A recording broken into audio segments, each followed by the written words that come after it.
Hi dears, family ഡേറ്റ്സിൻ്റെ പുതിയൊരു വീഡിയോയിലേക്ക് സ്വാഗതം. ഇന്ന് ഞാൻ ഒരു വട്ടയപ്പമാണ് ഉണ്ടാക്കുന്നത്. പെട്ടെന്ന് നമുക്ക് എങ്ങനെയാണ് ടേസ്റ്റി ആയിട്ടൊരു വട്ടയപ്പം തയ്യാറാക്കാം എന്ന് നോക്കാം.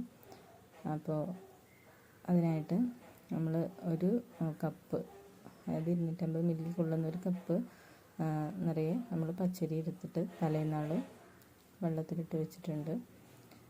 നന്നായിട്ട് കുതിർത്തുക. പിറ്റേ ദിവസം രാവിലെയാണ് ഒരു സ്പൂണ് പുട്ടുപൊടി നമ്മൾ നന്നായിട്ട് നമ്മൾ തരി കാച്ചി എടുക്കുകയെന്ന് പറയും. കുറച്ച് വെള്ളത്തിൽ നന്നായിട്ടൊന്ന് തിളപ്പിച്ച് ഇതുപോലെ ഒന്ന് വറ്റിച്ചെടുക്കുക. സാധാരണ നമ്മൾ പുട്ടൊക്കെ ഉണ്ടാക്കുന്ന തരിയായിട്ടുള്ള പൊടിയാണ് ഞാനിവിടെ എടുത്തിട്ടുള്ളത്. പിന്നെ ഒരു ബൗളിൽ ഇതുപോലെ കുറച്ച് ഇളം ചൂടുള്ള വെള്ളത്തിൽ കുറച്ച് ഈസ്റ്റ് നമ്മൾ ഒന്ന് കുതിരാനായിട്ട് വെച്ചിട്ടുണ്ട്. പിന്നെ ഒരു അരയ്ക്കാനുള്ള ഇത് തയ്യാറാക്കാൻ വേണ്ടി നമ്മൾ മിക്സിയിൽ ഒരു 3 ഏലക്ക ഇട്ടിട്ടുണ്ട്. പിന്നെ നമ്മൾ കുതിർത്ത് വെച്ചിട്ടുള്ള നമ്മുടെ അരി ഇതിലേക്ക്, പച്ചരി നമ്മളിതിലേക്ക് ഇട്ട് കൊടുക്കുക. പിന്നെ ഞാൻ അരി എടുത്ത അതേ കപ്പിൽ തന്നെയാണ് തേങ്ങ എടുത്തിട്ടുള്ളത്.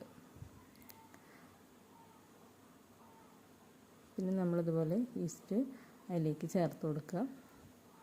പിന്നെ തരിയാച്ചിയതും നമ്മളിതിലേക്ക് ചേർത്ത് കൊടുത്തിട്ടുണ്ട്.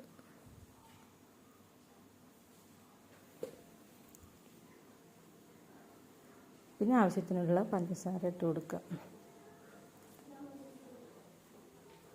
പഞ്ചസാര നമ്മുടെ മധുരം എങ്ങനെയാണെന്ന് വെച്ചാൽ അതിനനുസരിച്ച് ചേർത്ത് കൊടുത്താൽ മതി. പിന്നെ വെള്ളം ഒഴിച്ചിട്ട് ഒന്ന് ഇളക്കി കൊടുക്കുക നന്നായിട്ട്. വെള്ളം അധികം ആവരുത്, ഏതാണ്ട് അതിൻ്റെ ഒപ്പം ഒഴിച്ചു കൊടുത്ത് നമ്മൾ നന്നായിട്ടൊന്ന് അരച്ചെടുക്കുക. പിന്നെ ഒരു നുള്ള് ഉപ്പ് വേണമെങ്കിൽ ഈ ഒരു സമയത്ത് നമുക്ക് ചേർത്ത് കൊടുക്കാം.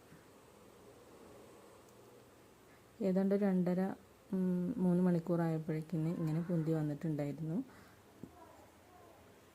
പിന്നെ നമുക്കൊരു കിണ്ണത്തിൽ എണ്ണയോ അല്ലെങ്കിൽ നെയ്യോ തടവി കൊടുത്ത് നമ്മുടെ ബാറ്റർ നമുക്കിതിലേക്ക് ഒഴിച്ചു കൊടുക്കാം. അപ്പോൾ ഞാൻ ബബിൾസ് ഒന്നും പോവാതെ, അത് വല്ലാതെ ഇളക്കാതെ അതുപോലെ തന്നെ നമ്മളിതിലേക്ക് കോരി ഒഴിക്കുകയാണ് ചെയ്തിട്ടുള്ളത്. പിന്നെ ഒരു ഇഡ്ഡലി തട്ടിൽ ഇതുപോലെ നമ്മളൊരു ആവി എടുത്ത് നമുക്ക് വേവിക്കാം. ഒരു 10-15 മിനിറ്റിൻ്റെ ഉള്ളിൽ ഒരു ഹൈ ഫ്ലെയിമിൽ വെച്ച് കഴിഞ്ഞാൽ നമുക്കത് വെന്ത് കിട്ടും. പിന്നെ എന്തെങ്കിലും ഒരു ഫോർക്ക് ഉപയോഗിച്ച് നമുക്കിതുപോലെ ഒന്ന് കുത്തി നോക്കാം. അപ്പോൾ വെന്തിട്ടുണ്ടെങ്കിൽ അതിൻ്റെ ഉള്ളിലൊന്നും പിടിക്കൊന്നുമില്ല. പിന്നെ ഒന്ന് തണുത്തതിന് ശേഷം നമുക്കത് മുറിച്ചെടുക്കാം. അപ്പോൾ നമുക്ക് വളരെ പെട്ടെന്ന് തന്നെ വട്ടയപ്പം തയ്യാറാക്കാം. അതിനായിട്ട് ഈ ഒരു പറഞ്ഞ ചേരുവകളും ഈ ഒരു സമയത്തിൻ്റെ ഉള്ളിൽ നമുക്കത് ഉണ്ടാക്കിയെടുക്കാൻ പറ്റും. അപ്പോൾ നിങ്ങളിതൊന്ന് ട്രൈ ചെയ്ത് നോക്കുക. പിന്നെ ഞാൻ ബാക്കിയുള്ളതും ഇതുപോലെ നമുക്ക് ആ ഒരു ഒറ്റ കപ്പ് കൊണ്ട് തന്നെ നമുക്ക് 2 വട്ടയപ്പം നമുക്ക് ഫുള്ളായിട്ട് ഉണ്ടാക്കാൻ കഴിഞ്ഞിരുന്നു. അപ്പോൾ അത്യാവശ്യം കഴിക്കാനുള്ളത് നമുക്കതിന്ന് കിട്ടും. അപ്പോൾ നിങ്ങളിത് ട്രൈ ചെയ്ത് നോക്കണം. വീഡിയോ ഇഷ്ടമെങ്കിൽ ലൈക്ക് ചെയ്യുക, സബ്സ്ക്രൈബ് ചെയ്യുക. Thank you.